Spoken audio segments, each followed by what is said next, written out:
sililo matai pesamai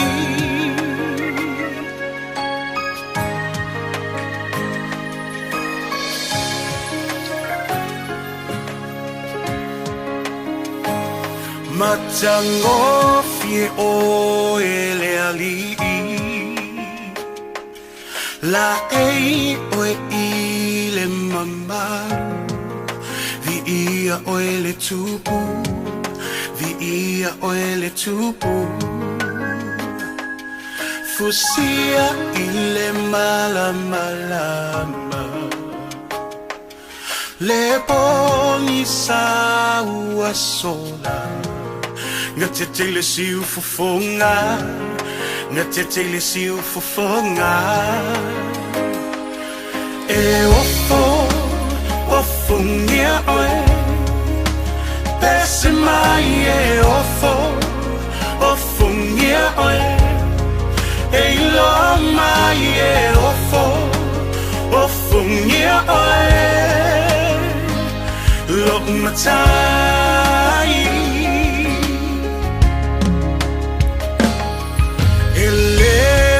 vai boia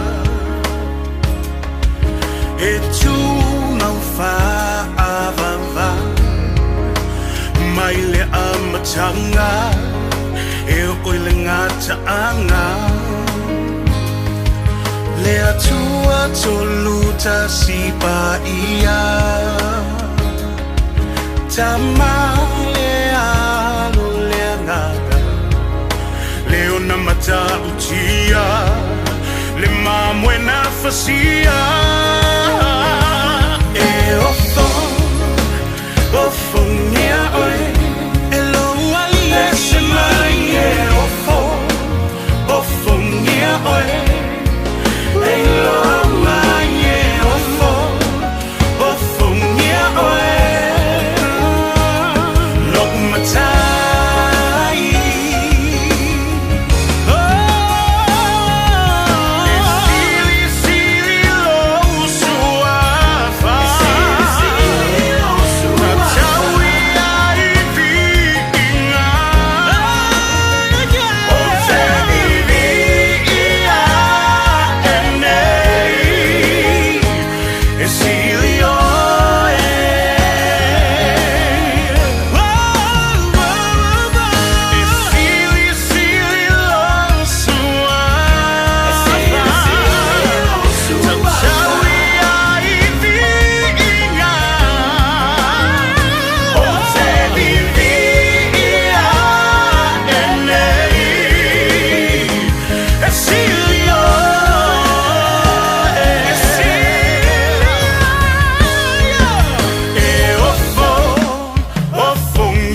mata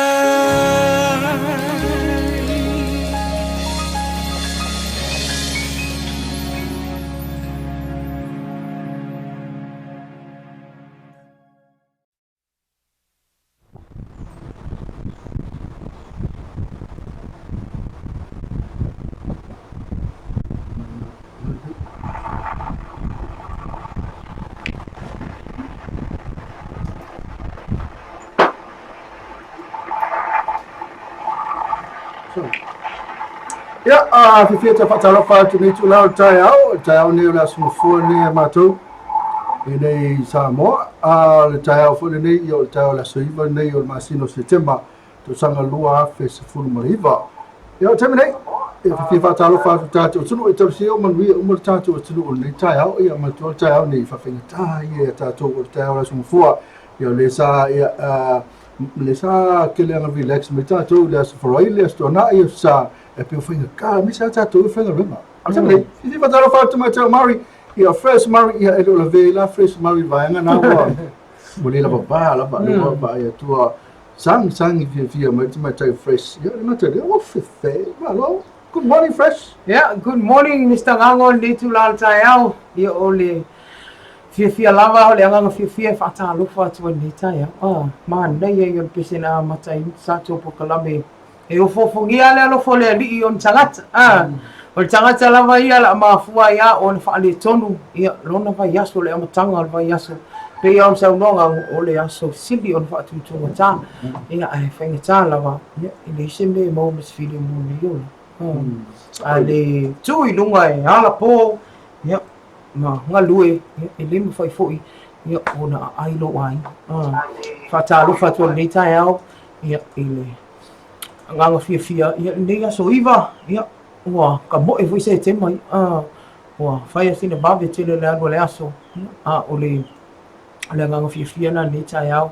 Good morning whapoponga nei tātou pokalame TAEAO MANUIA ma LOABAY. Alo ia e fifi whataro whātu se vaenga le mafuta me sunga ia Filipo leo lai. Ia le whato fia leo vai atu la kama Filipo e mafuta mai na Sydney, Australia. Ia e o ia foi spa anga ba mai la volta tu samo tivita la samo reta la vena in sila. Ia le ngata foi o ia seri pese. E se te mi ona su e me le se pese le sunga Filipo le la. Ia o ia le mua. O ia mo tu lang vesa ma sai na mo e tilo. Fe tilo. Po fe o ia. Moi la e makua mawhanga plan ke tilo ke mingi wo kwai. Patala fa Filipo nei TAEAO ia te o male ainga. Ia manuia fufuanga lo fianga i nea sunga fua fai le mo.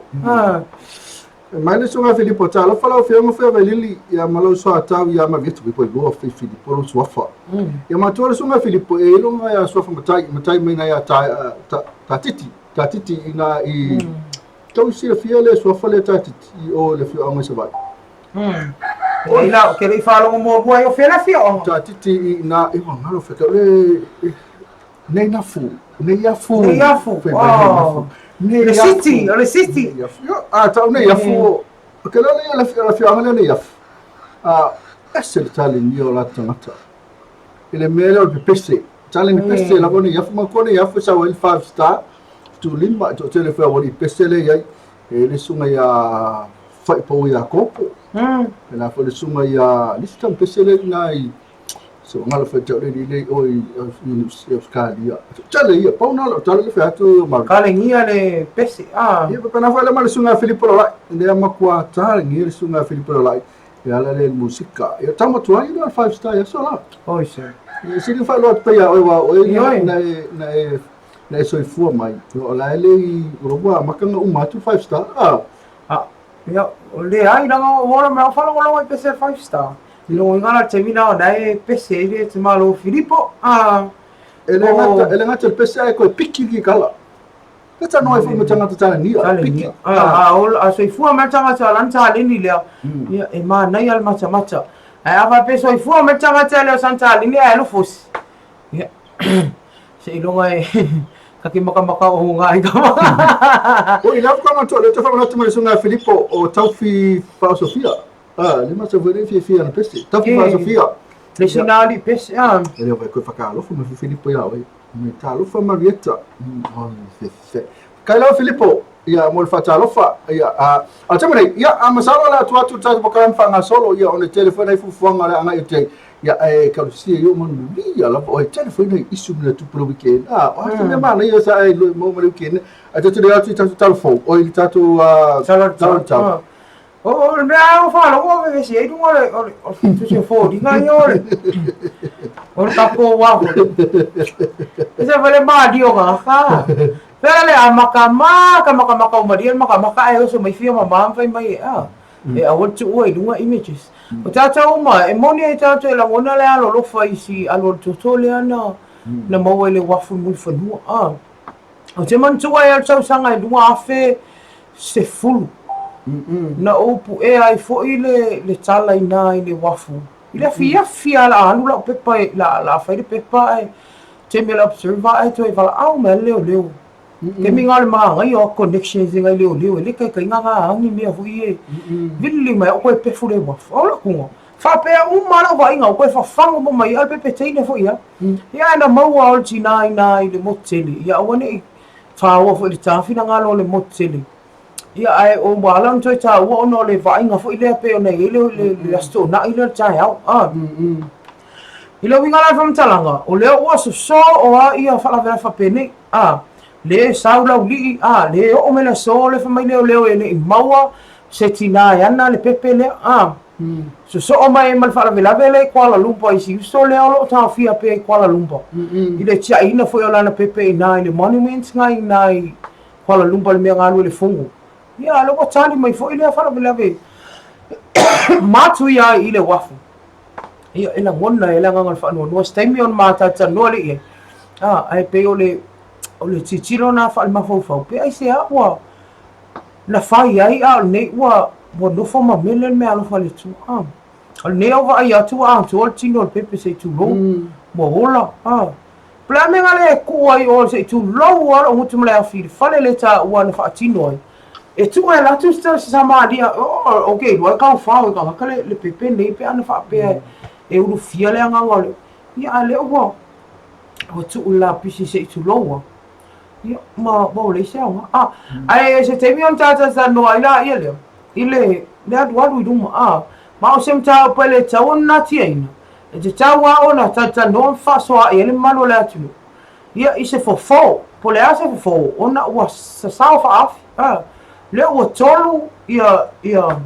mata o fa pende i te tono masina i dua yo ma vai ia o ka aka e pega ka fe e tangata o le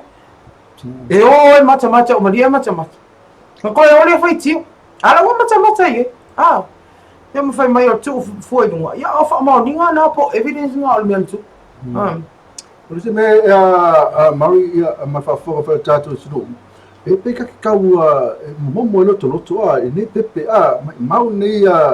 Loata ma nei ola nei pepe me pa pe tosi pe fe tu wa me va ai yo no wing on fia foi le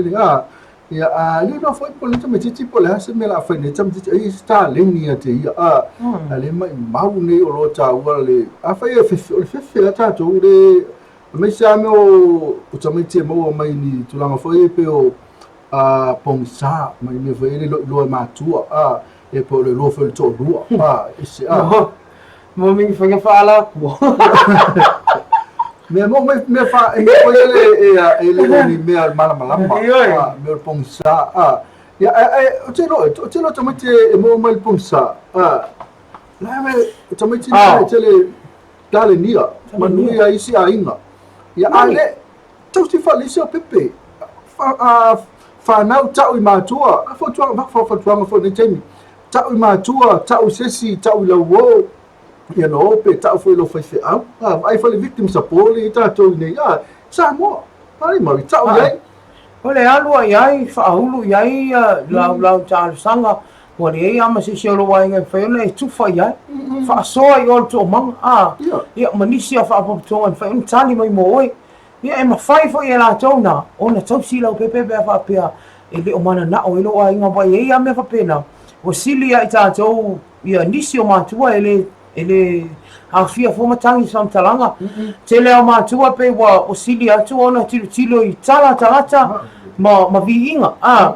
pe ia le mai ka inga fo I whameo lang kamai nga o ngale ni wesala le wo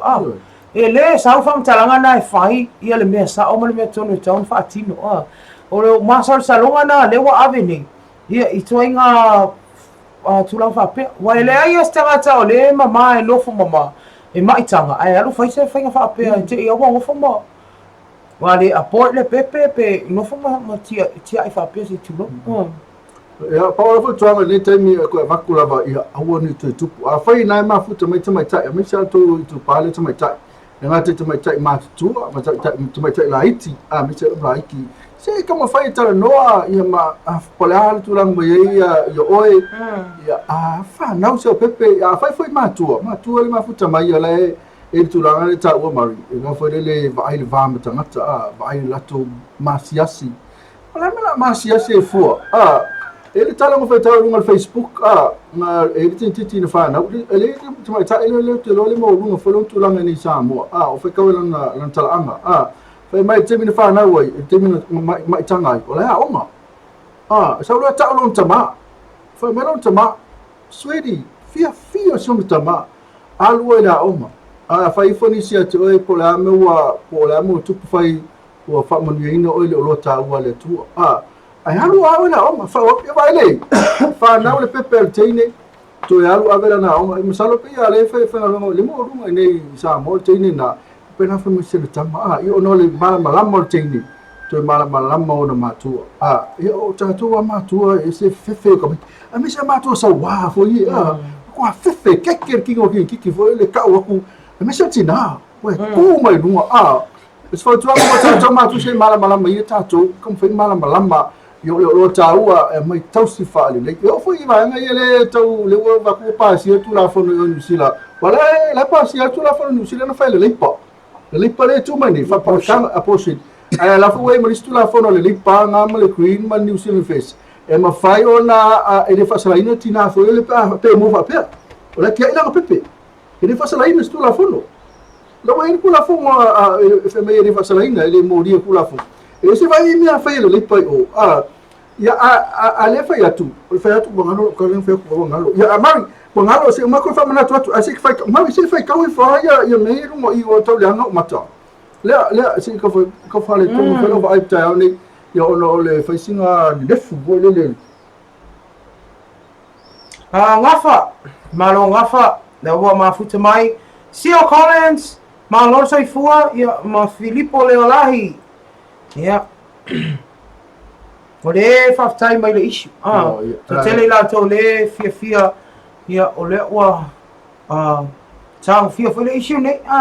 O le mai mai Filippo le ale me e manatu e fua I ngā tala awa le se sa o le nei o langa sa whakaila. Sio Colin sa o le lopo se pale mia pos fo mai. Whai ai whea koe fo. Ia mga whea kalai le mai. Good morning Mr. and beautiful Sis Marietta. Woohoo! Ya mari, masanga tatu tau ya lo foi para estudar mai tatu ni tau. Ya, ole tatu tau pe tu na mai lo fisa vai tau. Ya fai la wina atu ona ole lango malo si tatu company yang le lei por tatu fatel malo ole Skyview Villas male the well venue. Winga le tau au suo sa video tua o loanga ina mata o polu o TAEAO Samoa ai pitai o se vai ngaf tai ingo sa vidim ti munga lo tau tone matua le atinu fatasi ai au ti munga mo polu le soma tu sifo fa pia ngai monono e au oi ni se taimi manai ti mo yai ai mo vai ngai sa tu sifo ale pata sa fatasi mo ai fala e to urva va so ai ti mu ai pupu mo puleono vai nga sa ma tu sa le longa isa le au e au oi ni se taimi manai ti mo yai ma tu sifo ava sa fale alupo e le leile tau vanga na ai timo iai ia fa pe nai fo I masaute ia po palauri lata nga I ne yafu ia o su ia inga na le tau pe on tuina mai tato tau ia moli le nga fa tai ofisa vai tau ngal winga mai e a fai pe le aso le aso ile fai ona mapu pe ia lo su fai tu la fitu aso vai aso tuina mai tau ia ai fa talo fa 12 Madeline Fong Nansen Bulenga bala finga benga le Skyview Villas male the well venue ia mole anga le male lango pe tatu tau ia mo nai tangata le atinu ia o ofia ngai mtitem faiva nei aso ia mana tua o nai latu tau e ia nai timo to ulu va vasoloi ma ai al fulu ke isi wa fiai ia vai so fa malu ia awani ingalo ona fe avea I te miu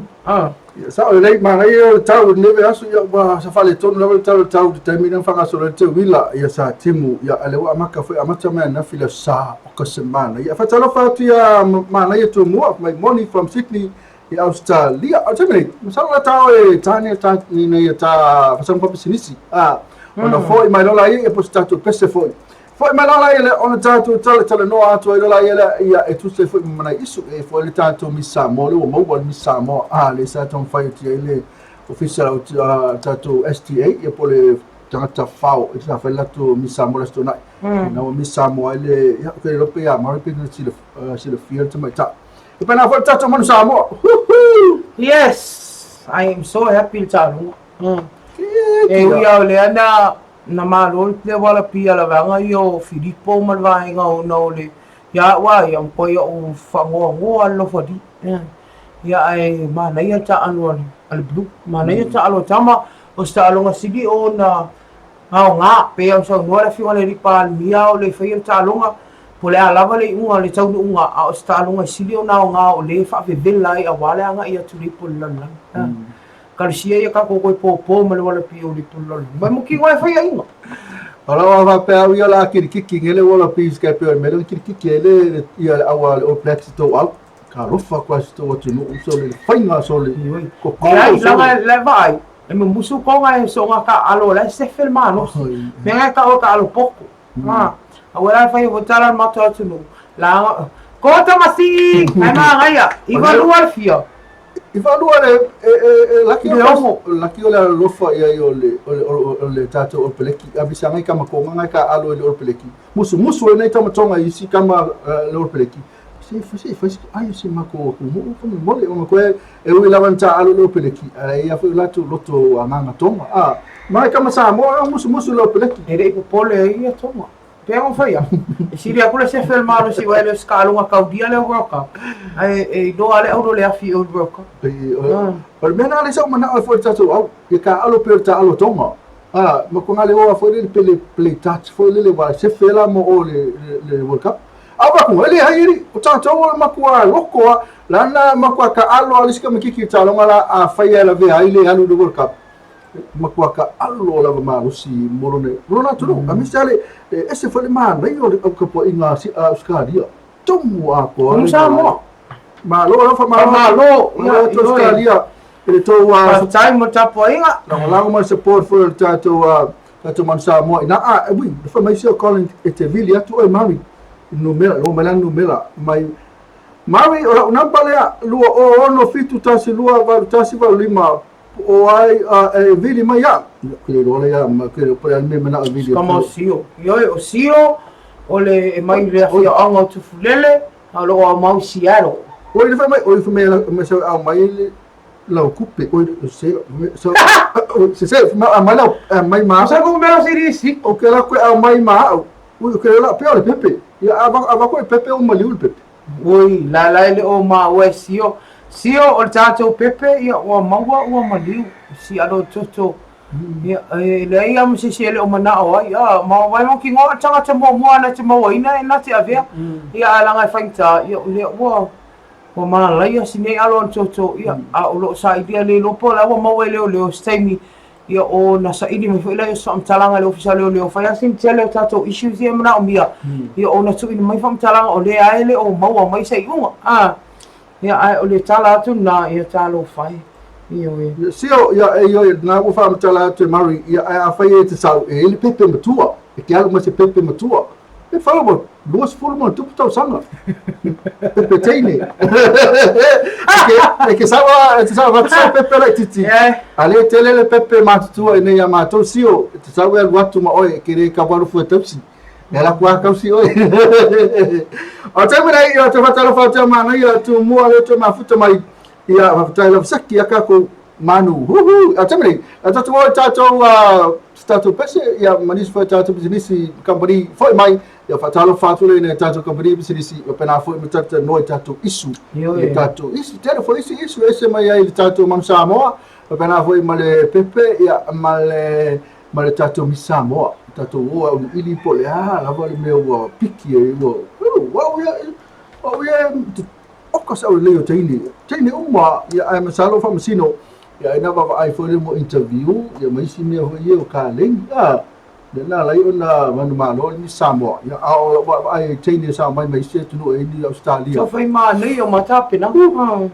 o ka ele au le ia masalo o tele Kaya wai. O kaya fakika. Olha, Meu, baka mafia. mafia. Ele fai tem. Maka ke fomo meu ele fai. Fai pe fala po. Ape mafiki ba vegana dumo. Mano, aí ele pô meu é fake. O teita teria o Qual curso vai pegar o vai fake. É pior te uma forinha. Foi teu ia como foi ele como foi o too much for. Como foi que eu falo neto foi ele too much lo. Ia pe pe o se toi foi ele pe lá o que se. Pe choco. Pe choco vai pe lá o que se mas foi ele over. Que mga forinha choco. Ia por aí olha vai ia nem que entender, vamos me pe que Ai, fatadia na. Olha, Paul me pole. Tala faz mais. Querer pro pole aí. Oi, mas se eu colo, ia, mas foi mal, Mr. Sabe, ela cacou. Olha, tô lá, tô bom. Quando tão taça, tô pensei, ia mas tá tô com bribe sini. Manuia tele tô mal vendo nem aso né, tá tô com bribe sini. Malava la fe ngai ne vai aso. Yoi. Fai lemo.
There's no other views like the Sky View Villas. Perfectly located in mountains, 800 meters above sea level, these beautiful self-contained villas have the perfect balance of resort and island living.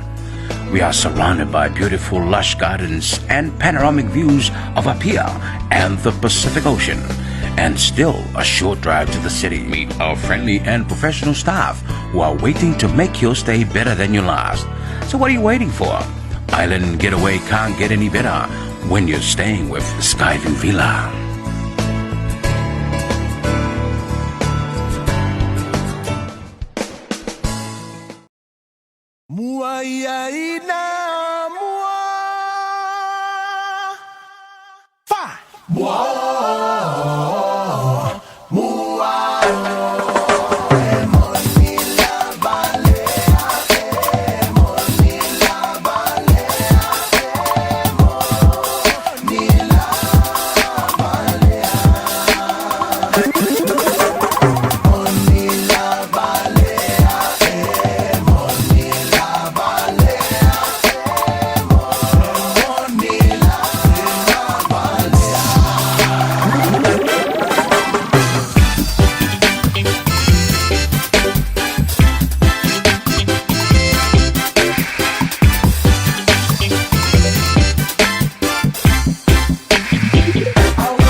Pena risi na fa fianga mata mo fia nga tfale na tatu company sinisina ia pe ona fa lo atu te mene ia te fatalo fa pa fe na fa ma futa mai fatalo fa te sunga atu fa lo mai kun moni uso male fianga to sala ma longa lu lo fa atu ia pena fo ia sio colline fatalo fa atu fa lo tasilo li pese la lo tatu to ia le to fa lo fo Hello, ma oi jo. ai sila ia la fe fa ngal ia mala valele ia ma tol va na fa le ma le pu la ko te me oi ia mai tongo fia tu pasa si ia misalo tunga to ia pe salo weekend mai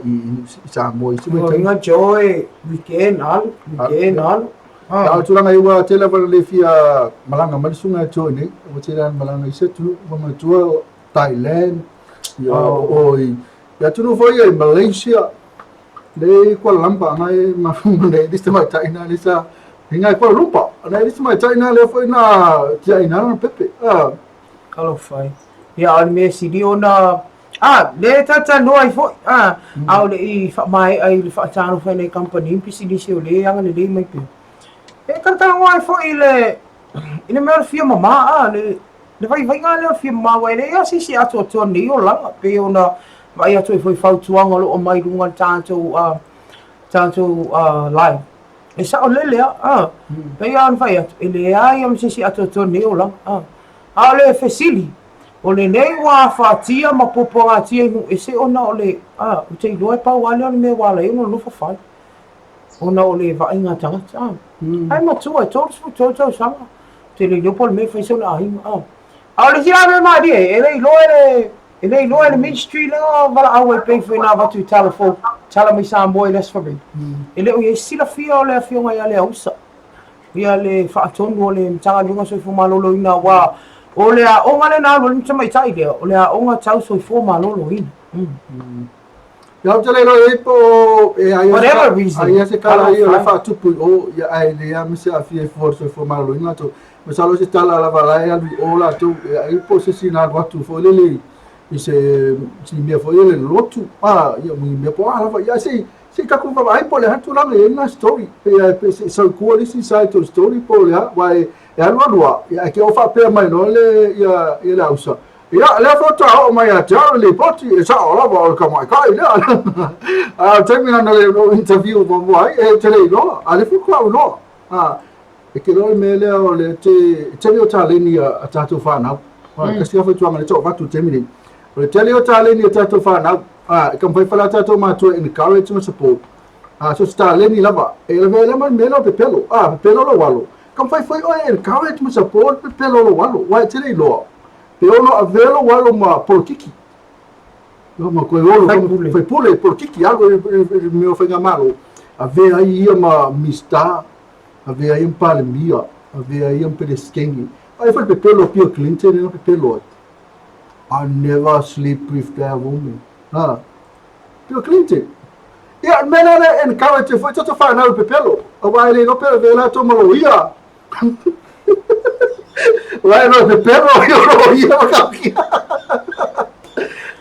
Dai lo wa ko discouraging ja am yo am so chale avela pe pa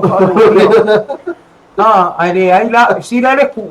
awai lo ke va ya ko se vi tutti si dio na le e ma wa tu pe le yanga fatalo fatia ana funga no ma futa mai Sydney MANUIA tu mua hello ya matonga ni ajo fa ilua sio Collins la to mai ale ma futa mai good morning welcome to TAEAO MANUIA LOABAY ya Filippo ya Joe Gardenet hello malola Gafua wa mai le TAEAO le so foi na tu o lo fia ia mo lo fa tai ko wa lo fa o ko ia le community sa mo sini ya le ana va ia wa mo na present le se la wa feta la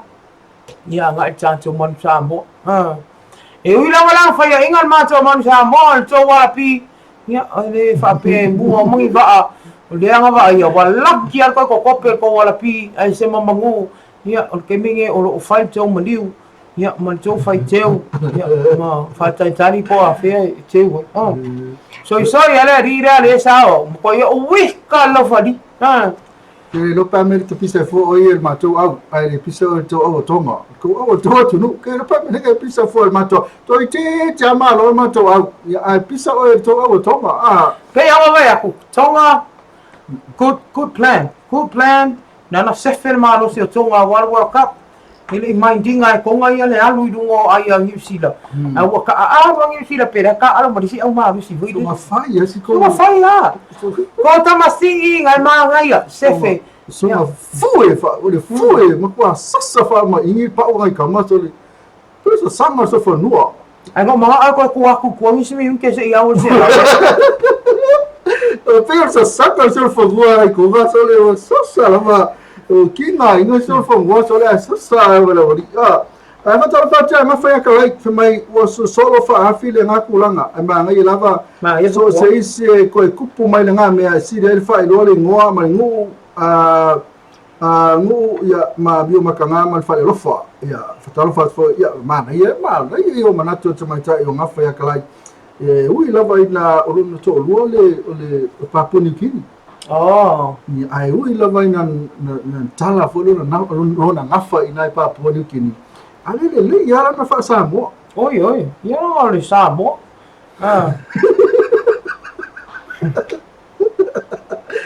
Manaya fa mai manaya tu mo talofa tu mo lua ya ala to ifo talofa foi ri ne company business seri me se lava tato fai plus ya mas mo tu tato fai plus ya ya fa talofa tu ya mari ya nga lela ngo fresh yo la memory la ngai fresh me ole tato ako group la au tuna tato tala mai Samoa pe masaniai ile aso male aso patalo fa toi le fionga ya masoe le fa ngalo ina lava ya la auto ngalwenga fai pea ya matu mai o toto au ya so uma ina e fa pea ona tuina toi pea tato tala mi Samoa manuia lava ne ya so Fexco Samoa Limited ya le fionga ya mulpola no so mulio o ya malipulenga mara fa ngalwenga fa taitele lava ya mo le lango foi ya tato po kalami fai pea MS Rentals ya la fionga ya lovao ya faaftaitele ya mo le tuina mai pea tawau ya awa lava ya tato po kalame MS Rental o ngai mulfanua ya male malaiva alele ya lo yai ya lona la ya wa lava ya ni taavale tongi fa pea fale insinia lo yai car wash ya misel lato fale ingai nai malaiva alele Cafe La Toronto fa tua Lucia Leota fa tala fa tu nei TAEAO ma lole soifua ya manuia tele ya tutem fa lo fenga ya tautu ina malo la tinu le fonga tau mafa lo el tafa tanto Fexco ya le fale inga na Cafe La Toronto Wilex hi Nathan fa tala fa tu nei TAEAO ai mai se le fenga ya tanga loa fa tua ya Carol Manatua Awale ngalo afayo na sa ili sa umealo fa mo se pele ya te oil anniversary pole alava sfa now o le matua I matango fia lava ya o le tautua le Wilex Allen sukalati tofo le el kokoloa I so se tu ainga ya le ngata idea ya o le nonu juice po le nonu loa ya now lo fata wina tu e tele lava ya I marketi fafo Samoa Stationery and Books are simply the best talofa tu ya la fionga ya tofilau fionga totoli mai se pulenga ma fenga luenga ma lole nga lulue tatoina la tunu iso se la le sa lona la autu na I tonga fo asia ni yai lo yai fo la na au kilani ya mai se o tutuila ele fanga la ina mo tonga la fionga ya la tanga mosu fali ai mai se pulenga ma fenga luenga talofa la nei TAEAO o amai ia manuia tutelo fenga yai manatua au nanga tau fatal malo mo tonga tali mo oe le ngata ilea ta avali tutongi ai misole tu tau mea fale ia mo ainga uma New Zealand po o Australia ia na lo mo faino tongi mai na ia vainga tau mea fale ai piki I mo tonga pulenga tangata fa mai fafo le fionga e fa amtoainu good morning ia na fo uma atu sinafa tala ia le vai aso te wila malo lava le folau malo tawatai malo le langa I melele ia awa lava le awina tu o tala lele mo se o tato o tunu o Samoa e pe ona il tato au tuna lava yaso beautiful Samoa ia make sure la e fa mata o fia I pe Samoa ia fi anga malal fanga e pe ona una ia tato pulenga ia manuia ne yaso ia tato pulenga tanga ta fa mai mo mai fafo APC la fionga ia tolo ta tile le fionga yana nai ma lo lava tawata ia le pulenga mala whainga luenga atoa ia lua su fai tu la fitu aso le vai aso ia e ngalu lua e IPC a wa lava le awina atu le tise mana tua lo a mai e pea laptainga a wha pea o nai whailo fale i se whai modia le isa lai sene o le soli tu la fono le nava inga po le na whainga wha mole mole fisiringia le IPC tai miuma ia mo so o se va e ngai fia mala mai mo le tai ino o waia i le tise i lo fale po le mauta malawa Skyview Villas ia pe on fai atu TAEAO ia o le tātou langolango o tuna al tala o tau ia whatalofa ma toi whatalofa tuai la fionga i whatuai a Madeline Fong manuia nei aso Pivas Boutique le fionga e Maria le whatuai a Maria ia na wa uma le pisi ia ai le langolango ina ia o le whaamāwaenga fo'i ia o le tumaitai o tau sala o Samoa Sania Piva ia whaatai lava ia le tautanga atua na pale mai ai ia inga luenga le sa faia ia awale manuia lau tele o le atunu ia ai mai se o le whaalau iloa pe o Samoa ia na wa pale mai ai tumaitai ia mai New Zealand vai lima ia o le pia lava Samoa mana tua le motau ave al vai lima a fai o nau e ingu ia o na mana tua la ia le lato motau ave drink responsibly po le tau mafa pulea tatau ai le whangaloina le Freight Plus i nai vailoa ia le whaletua ia Ramona ia ai mai se ia le pulenga ma la whingaluenga manuia lava nei aso manatua Freight Plus ia mo soos whamomoli mai nai New Zealand ia whaafsootai ia le la vanga le na ia le company al Freight Plus ia e piki nei se tau sili ona tau o fia mo oe malo ainga ia nisi na company pisinisi pe o na alolofa mai tu mai tau au nganu lue whaatasi na ia tātou whai mea whaatasi ia mamau ai poka la me leas mori atu aile anganga whaatai ia i pisi nisi umalawa whaapea o na soso ani mai i poka la me whai a le tātou LOABAY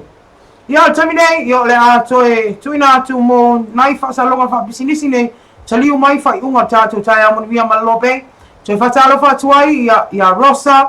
tae le vai ma lo lava ia Sio Collins ngafa ana funga mana ia tumua ia mai lato le mafuta mai manuia le aso titi fai wala fenga ia la tato osi na malolonga pupu lava tiliu mai ia tato fa ma vai fo ila ia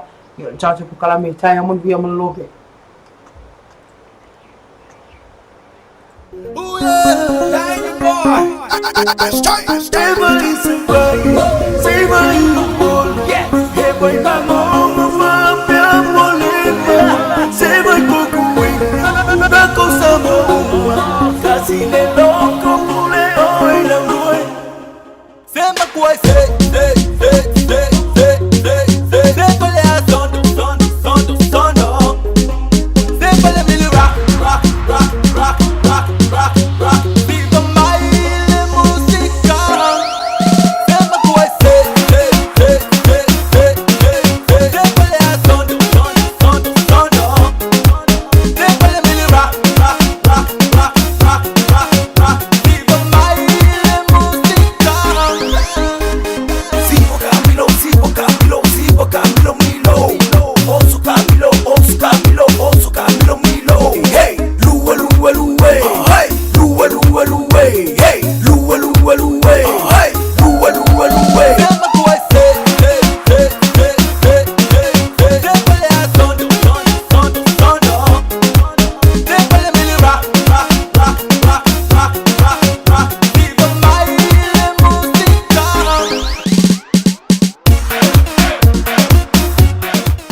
Era visina tātou musika pe ona whawhau sunga ia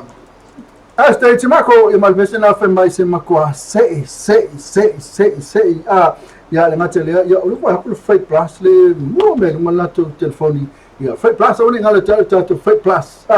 ia moa uta e wha moli mai nai Nusila i nei Samoa sama maustani fo ima lau langi ato e lato la lara whafsanga i tonu lawa male awata i oi papatoi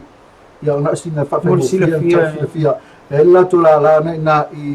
nai papatoi whafsanga i tonu lawa tātou Club Awata i nai papatoi amalo mai na Mauri ui fefe Mauri ia o le tulanga ia le tātou mi Samoa si wha umai tuia tā isu mi Samoa